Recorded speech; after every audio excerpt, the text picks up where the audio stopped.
Video ini berisikan mengenai informasi penerimaan peserta didik baru atau yang disingkat PPDB di SMK Negeri 9 Semarang pada tahun ajaran 2021 dan 2022. PPDB sendiri merupakan kegiatan yang rutin dilakukan di setiap tahunnya. Dan untuk tahun ini, PPDB di tingkat SMA dan SMK akan dilaksanakan secara daring pada website jateng.siap-ppdb.com. Nah, untuk calon peserta didik yang akan melakukan pengajuan akun, kemudian aktivasi akun, hingga memilih sekolah dilakukan secara daring alias di rumah saja, tidak perlu ke sekolahan. Dan semua CPD wajib tahu tanggal-tanggal penting apa aja sih yang harus diingat-ingat. Yang pertama yaitu tanggal verifikasi berkas pendaftaran dan penerimaan token yang dilakukan pada tanggal 14 hingga 19 Juni 2021, di mana di tanggal tersebut kalian harus mendaftarkan akun kalian, kemudian kalian menerima password dan token yang harus selalu kalian ingat, atau kalau perlu catat deh biar tidak lupa. Dan untuk tanggal kedua, pendaftaran akan dilakukan pada tanggal 21 Juni 2021 dimulai dari pukul 7 hingga 23.59. Pendaftaran akan ditutup pada tanggal 24 Juni 2021 pukul 16.00. Pastikan di tanggal 21 hingga 24 Juni kalian memilih sekolah yang akan dituju, baik SMA maupun SMK. Dan satu tanggal lagi yang tidak kalah penting yang harus kalian tahu nih, yaitu tanggal 26 Juni 2021 itu merupakan pengumuman hasil seleksi, dan paling lambat untuk diumumkan yaitu jam 23:55. Oke, sekarang apa sih yang harus dilakukan oleh calon peserta didik? Pastikan cek data pribadi kalian pada situs PPDB, dan kalian wajib melakukannya sebelum memasuki masa pendaftaran. Jadi saat-saat sekarang nih kalian wajib untuk ngecek data kalian. Nantinya juga akan muncul data jalur pendaftaran yang dapat dipilih oleh CPD pada fitur periksa. Data diri kalian ini berasal dari 3 data, yaitu data Dapodik, data Dispenduk Capil, dan data dari sekolah kalian masing-masing. Nah, jika ada kesalahan terkait nilai rapot, titik koordinat, atau alamat, silahkan hubungi sekolah asal bagian Dapodik. Tapi jika ada kesalahan pada NIK kalian, silahkan hubungi Dinas Kependudukan dan Pencatatan Sipil di wilayah kalian masing-masing. Pastikan cek data harus sudah kalian lakukan sekarang agar tidak terjadi kesalahan saat pendaftaran. Dan untuk lebih lengkapnya silahkan kalian melihat YouTube yang tertera di atas ini untuk lebih jelas melihat cara ngecek data kamu sebelum pendaftaran. Oke? Terima kasih Bu Ratna sudah menjelaskan PPDB dengan baik sekali, dan saat ini saya Pak Andi akan menjelaskan ada beberapa jalur pendaftaran di SMK. Ada 3 jalur pendaftaran di SMK. Yang pertama yaitu jalur afirmasi.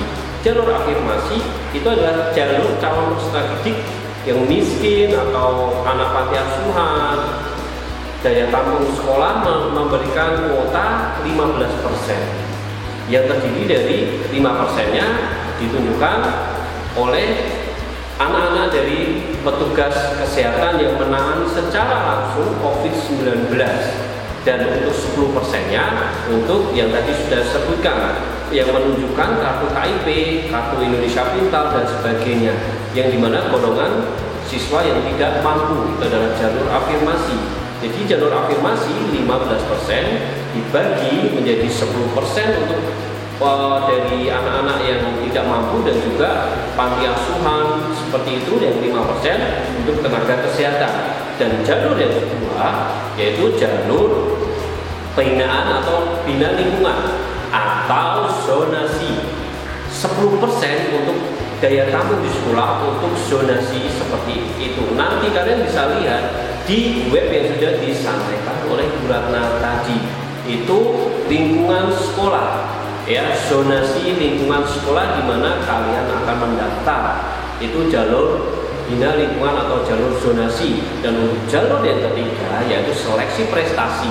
Di sini sisa kuota tadi yaitu 15% dan 10%. Sisanya untuk jalur seleksi prestasi, di mana ini yang diseleksi adalah bukan berarti yang punya prestasi kejuaraan lomba atau apapun seperti itu, tapi semuanya yang tidak punya kriteria yang di atas tadi, baik yang jalur anak-anak yang tidak mampu, tenaga kesehatan.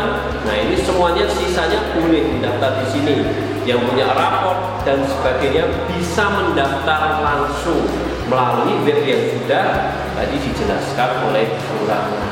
Oke, siap. Selanjutnya alurnya adalah seperti ini. Pertama, kalian membuka web yang sudah tadi disampaikan. Lalu kalian mengunggah fakta integritas yang sudah kalian tanda tangani, kalian unggah, dan nanti saat kalian mengunggahnya, kalian akan mendapatkan token pendaftaran yang dimana itu bisa digunakan untuk mendaftar atau untuk aktivasi akun kalian dalam mendaftarkan diri kalian di sekolah yang kalian ingini.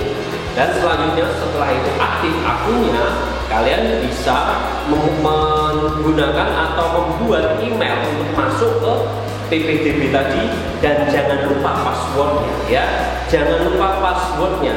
Kalian tulis setelah kalian aktif akunnya, kalian buat email atau password email untuk masuk ke web PPDB tadi.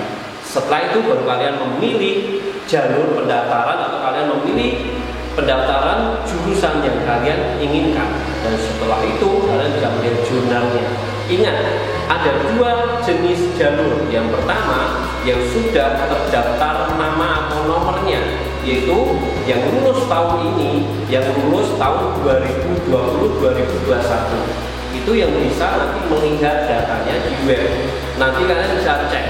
Yaitu yang kedua, untuk pendaftar di luar Jawa Tengah atau sekolahan yang belum memasukkan datanya, itu baru kalian harus mengupload sendiri datanya, mulai dari kartu keluarga, surat keterangan nilai rapor, juga ada piagam-piagam atau sertifikat yang kalian punya, kalian bisa upload di sana.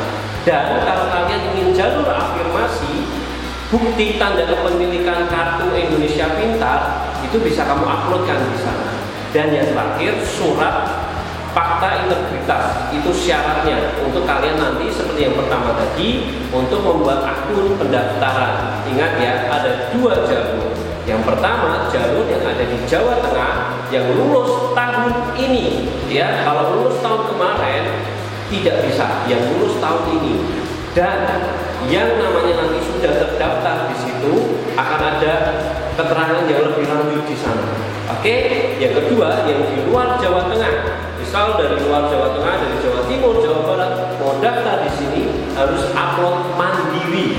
Atau ada sekolah yang tidak mengupload data muridnya, maka dia harus mengupload sendiri data itu.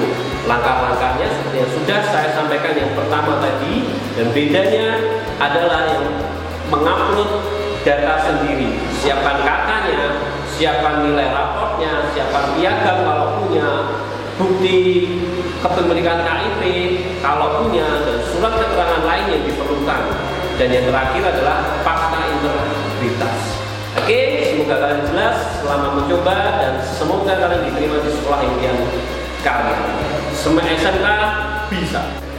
Untuk nilai akhir dari penilaian PPDB ada beberapa komponennya. Komponen yang pertama adalah nilai raport, yang kedua adalah nilai kejuruan. Jadi nilai akhir adalah nilai raport dikali nilai akreditasi ditambah nilai kejuruan. Untuk nilai akreditasi, jika sekolahnya memiliki akreditasi A, maka poinnya 1, akreditasi B 0,99, akreditasi C 0,98, dan tidak terakreditasi nilainya 0,97. Kemudian untuk perhitungan penilaian nilai akhir untuk kejuaraan yang berjenjang bisa dilihat di berikut ini. Untuk penilaian kejuaraan yang tidak berjenjang bisa dilihat di sini.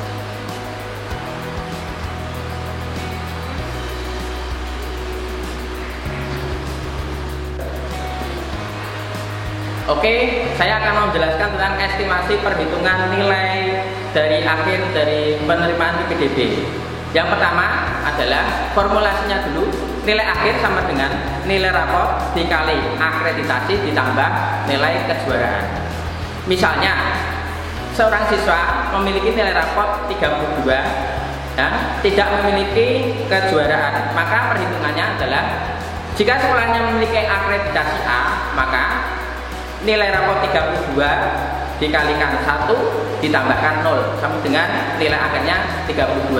Jika sekolahnya akreditasinya B, maka 32 dikali akreditasinya sebesar 0,99 ditambah 0 sama dengan 31,68. Untuk estimasi yang lain, misalnya nilai raportnya 32 dan memiliki kejuaraan berjenjang ya dengan poin 2,25 apabila kejuaraan tingkat 1 di tingkat kota. Jika sekolahnya memiliki akreditasi A, maka perhitungannya adalah 32 dikali 1 ditambah 2,25 sama dengan 34,25. Kemudian untuk akreditasinya B, 32 dikali 0,99 ditambah 2,25 sama dengan 33,93.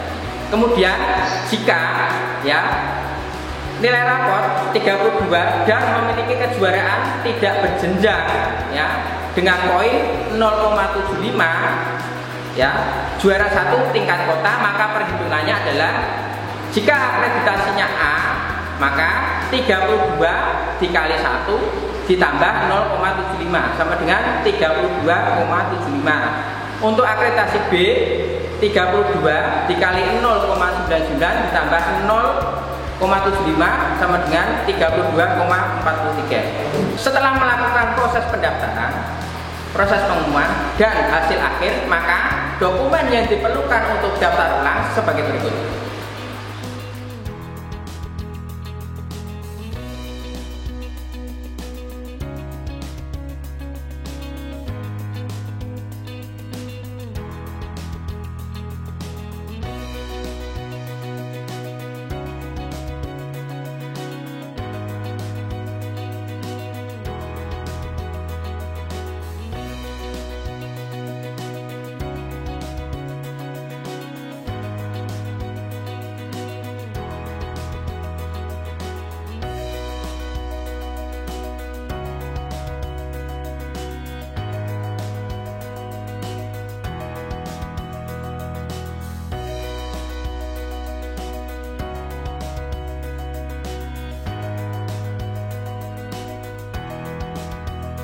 Demikian sosialisasi PPDB dari SMK Negeri 9 Semarang. Semoga sosialisasi ini bermanfaat. Tetap semangat dan semoga kalian para calon peserta didik dapat diterima di sekolah yang diinginkan. Terima kasih. Wassalamualaikum warahmatullahi wabarakatuh.